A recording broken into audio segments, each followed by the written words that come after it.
And this is Good News with Dick Baumbach.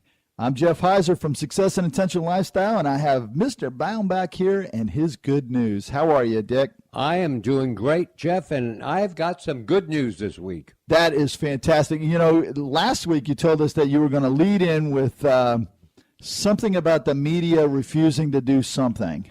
Yeah, now, right now, this is only the French media. They are refusing to glorify terrorists, and so they are banning, and this is not the government. This is the media saying, wow, no more are we going to show the sensational photos. And there are actually a couple of media outlets over there that said, well, we want to show the whole story. Well, the public has said, no, we're not going to buy your publication. Wow. Now, is this just publication, or is this, no, this is TV and everything? Wow. And they're basically saying, the public is saying, if you glorify these people, I'm sorry, we're not going to listen to you. We're not going to watch you. Thank you very much. Take care. Do you think we could get that kind of a ban here? Well, see, I think that hopefully that is going to start moving over to this country. Yeah. You know, in the end of the last show, I was talking about in some of the things I learned in the military was about how you address some terrorist groups. And they're only doing this for the sensational reporting. Exactly. You know, and that's why they blow up, you know, big things, or they kill a lot of people, because they want this coverage to make them look like they're so evil. And I think that the media, now led by France, is picking this up and saying, hey, wait a minute here. Because if we ignore them, people are going to say, well, maybe I shouldn't do this. Right, exactly.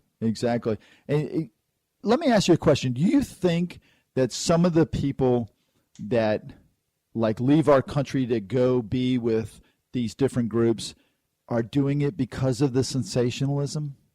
I think that's part of it, but I think it's also they're wandering in life. They don't have a set goal or a set position. Do you think that if they were to ban it here, that as many people would go there as now? No, see, I don't think they would, Jeff. I think that people would say, well, I'm not going to get the attention I really want. Right. I think that would be a good idea. Even though I'm a firm believer in the First Amendment and all that, I don't believe we should be giving these people any kind of airtime. No. Your next good story, and this one, I have to tell you, is one of my most favorite. And I actually teared up when I saw this guy tear up. It was like, oh my. The employees surprised the CEO, who gave them a $70,000 minimum wage, with a Tesla. Yes. Now, unbelievable. And what they did, they timed it to the exact day when he made the announcement of giving everybody in the building the $70,000. And that's crazy. And again, the media, the other media did pick this up, and it was on nightly news.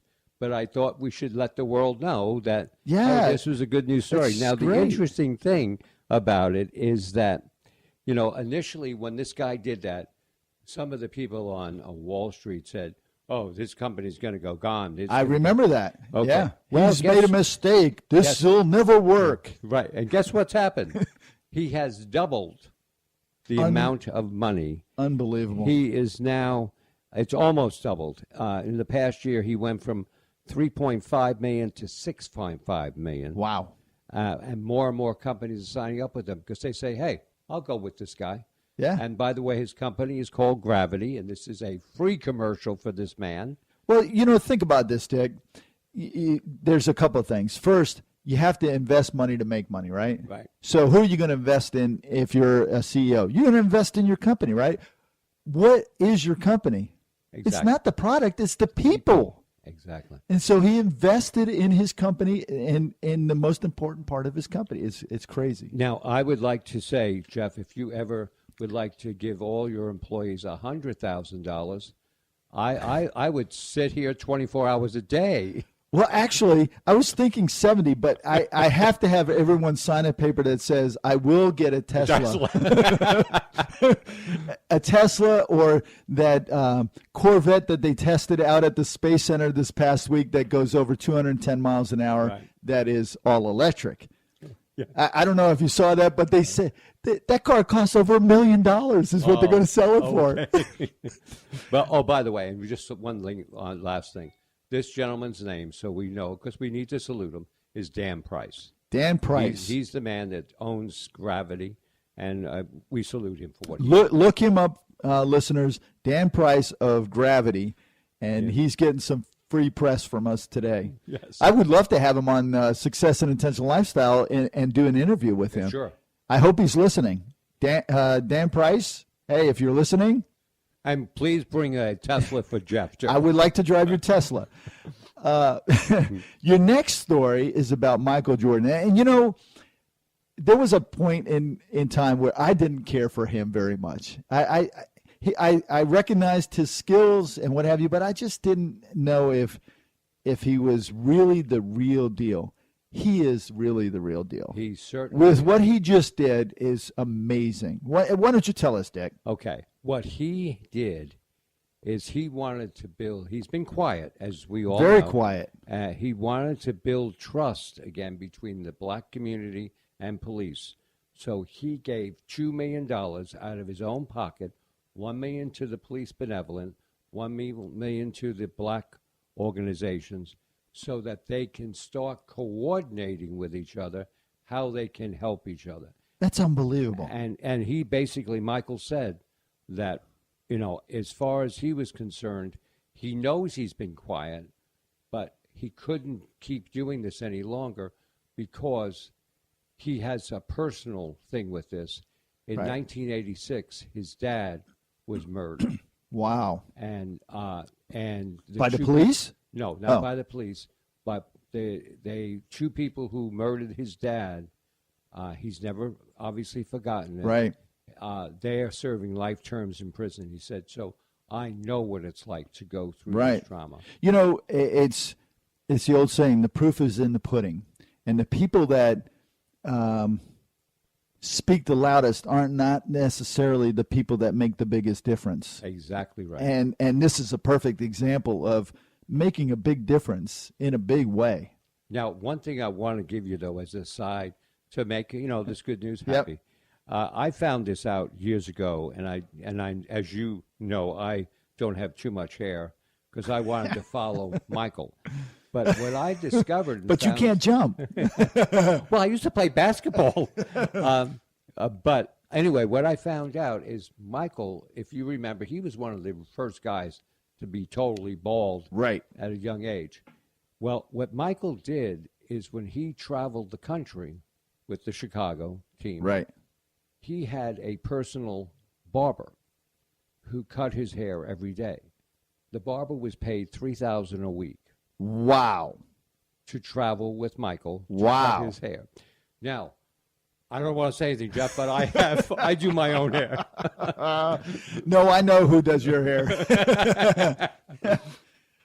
One of the best barbers in our area, I would have to say. That's correct. Yes. That is correct. And she does a great job on hair. Yes, she does. Your next story is another really good one, and it's Southwest Airlines employee becomes girl's buddy during in-flight panic attacks. Yeah, this is a 9-year-old girl named Gabby Swart, and she was flying from Orlando back up to the New Jersey area, and this is about a week and a half ago, and she has diabetes 1, which causes low blood sugar, etc. Right. Well, she started having panic attacks, and the mother just couldn't control her. So the flight attendant, he decided to take over, and his name is Garrett. They don't want to use the last name. Derek? Garrett. And what Garrett did, he spent the majority of the flight sitting with her and calming her down, giving her things to do. They hit turbulence as they were coming into New Jersey, and calmed her down, and she was fine. And then she stood up at the end of the flight as they got to the, and she said she wanted to thank him. Wow. The entire plane stood up. Wow. Wow. For Garrett. Now, how did Garrett calm her down? I mean, I know that was it adult beverages? No. What he did is he just kept talking to her. Did he have the Xanax or? He kept talking to her and playing games with her. Wow. And just showing her things in the plane, and how the way this went viral on Facebook is people started taking pictures of him because she had been screaming on the plane, and people were really worried. And then she was fine. And then she stands up as a 9-year-old and said, "Thank you very much." That's crazy. She said she's not afraid to fly anymore. Wow. I'm not afraid to fly. I've flown all over the world, literally all over the world. But I do understand panic attacks because of things that have affected me in my life.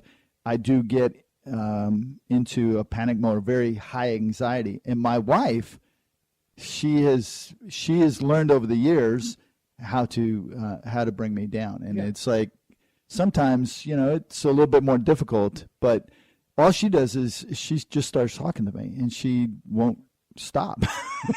And then it takes my mind off of the panic, and it's like, will you please stop talking to me? Well, but the thing is, remember now, if April can't go with you on a flight, it's ask difficult Southwest sometimes. if they will put Garrick on the plane. Yeah, absolutely. When she hadn't flown with me, and there was many trips that she didn't, I always made sure I knew how many seats back from the exits. I knew where everything was, and it was, it was difficult sometimes. But I would put the headphones on, turn on some music, and right into my zone.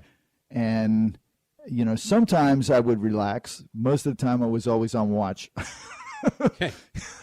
Can we share one other good news Sure. story about flying? Yes. I might have shared this in the past about my first plane trip. No. Okay, my first plane trip, I was 14 years old, and I always wanted to fly. And so what I came up with, I worked at a candy store. What I came up with is if I saved my money, I could fly somewhere. And the reason I wanted to do this, my uncle kept flying in from Cincinnati for meetings, and I kept saying to my parents, I would love to fly on a plane. So one morning, I went to school. Instead of getting on the school bus, I took a bus into LaGuardia Airport, and I paid $28 for a round-trip ticket to Philadelphia, and got on the plane, sat next to a gentleman who said, "Why are you so nervous? Is this your first flight?" "No." And so I got to Philadelphia, walked across the aisle, got on the plane to fly back to LaGuardia, got the plane, and timed myself to get home when the school bus came home. So I walked into the house, and my mother said, "Where were you?" And I said, "I was at school." She said, "Don't lie to me." I said, "What do you mean? The school called. You didn't go to school today." So I said, "Oh." She said, "Well, where were you?" I said, "Philadelphia." "Don't lie to me." So I pull out the ticket to the flight, which my brothers will attest. They witnessed this. And at that point, my dad came out and announced that I was grounded for 6 weeks.